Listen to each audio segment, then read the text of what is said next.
Hey guys, Youngblood with you, and today what we're going to be doing is a really quick should you buy video, and yes, I did the air quotes on should you buy, specifically about the Genesis Starliner. Now, before we get into that, I wanted to thank you all for your patience, especially about videos coming out. I know they aren't as frequent as before, but I'm going to try and keep them coming, especially when we have important stuff like this coming out as far as like new ships. Now, you guys really are awesome.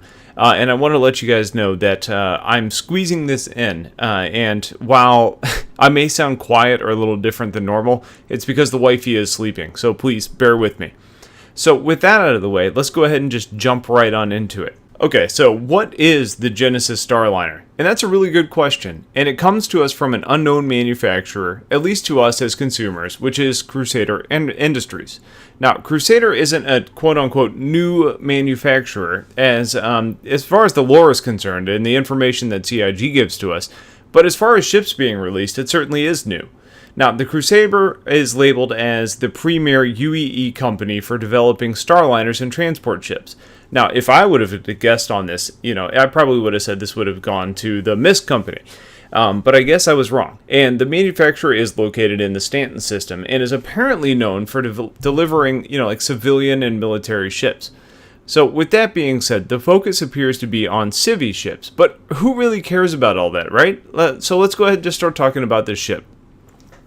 The Genesis Starliner is a ship that was inspired by the Fifth Element ship, at least as far as we know from CIG, and is now for sale, and the price tag is $400. So is it worth it? Well, let's find out. The description itself states that it's equipped for 40 passengers and 8 crew members.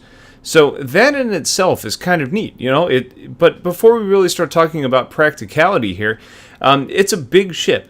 24 meters long, or 24 meters longer than the Constellation, and I'm not going to bother with the other dimensions because they're relatively irrelevant considering they're mostly going to be wing space.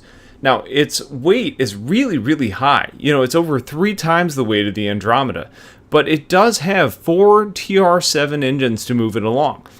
Whereas the Constellation Andromeda has 4 TR5s, so that kind of weighs in its favor. Now, as far as maneuverability is concerned, it has 16 maneuvering thrusters. But here's the problem. They're TR2 engines. So where the Constellation has TR3, maneuverability is probably going to be something that's pretty low when we start looking at this Starliner. Sure. Now, for a ship its size, the maneuverability itself may not be that bad. And we really don't expect big ships to be agile by any means, but it's not going to be a Gladius or anything that we associate with being maneuverable. It's big, it's heavy, and it may be fast-ish, but it's not going to outmaneuver anything that's going to be a real threat to it. Now, one thing that's a real benefit to the Genesis is the fact that it comes with a max shield size of 7, which is pretty good. So with all that in mind, it's probably necessary based on the other factors that it's got going for it. Now, this is obviously not going to be an attack ship, but it's supposed to have an auto turret to help kind of protect it, whether it's in a convoy or solo. In my mind, this is a good thing, but let's be serious. A ship like this is probably going to really rely heavily on those escorts to make sure that it's even moderately effective in any situation. So, here are the 2 situations where this ship will shine. The first is going to be pretty obvious, and that's with transporting people. It's what the ship is for, so let's not delve into that too much. The second, and it may be a stretch, but as a decent cargo ship. Now, the Starliner is going to be coming with 403 SCU of cargo, which is about 3 times what the Andromeda actually carries, and is pretty in line with some of the smaller Hull series ships. But for the price, it's really kind of underwhelming as a cargo ship. Now, there's other aspects of this ship that may, kind of seem similar. I kind of think about like the Banu Merchantman, for example. But I think as far as this ship, if you're talking about wanting to try and sell ships or goods in space, it just doesn't cut it. So when we start talking about this ship, where are the real benefits? Are there other things that it may shine at? Well, I look at a ship like this and say, yeah, smuggling may be good, but I don't know if this ship is able to equip like smuggling bays.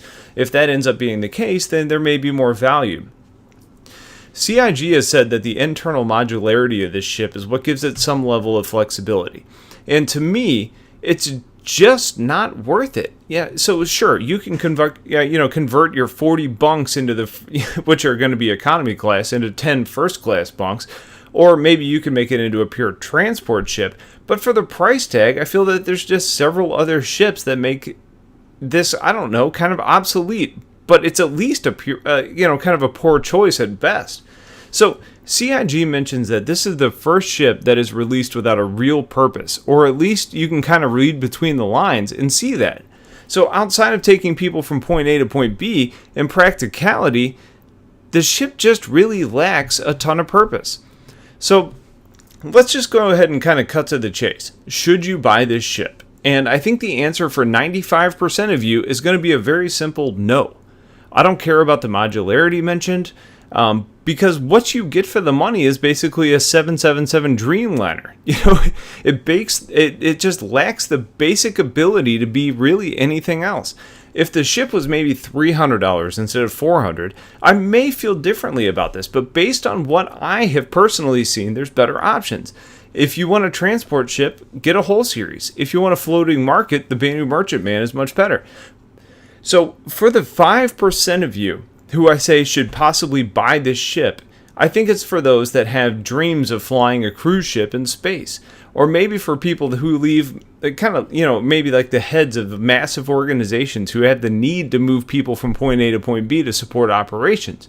Or maybe, just maybe, those who couldn't pass whatever test the world throws at you to be a real pilot of a 747 on Earth. Outside of that, though, the price tag is just way too high, at least in my mind, to be a real practical purchase just for about anyone out there. So before anyone starts to get too upset, yes, they have promised variants, and some of those variants are pretty cool, like a command and control option. But I would say let's let CIG kind of flesh out some of those options before you decide to delve in and spend real money on this. Don't buy now, especially at this price point, hoping that CIG is going to deliver what you want. Make them show you what is going to be an option.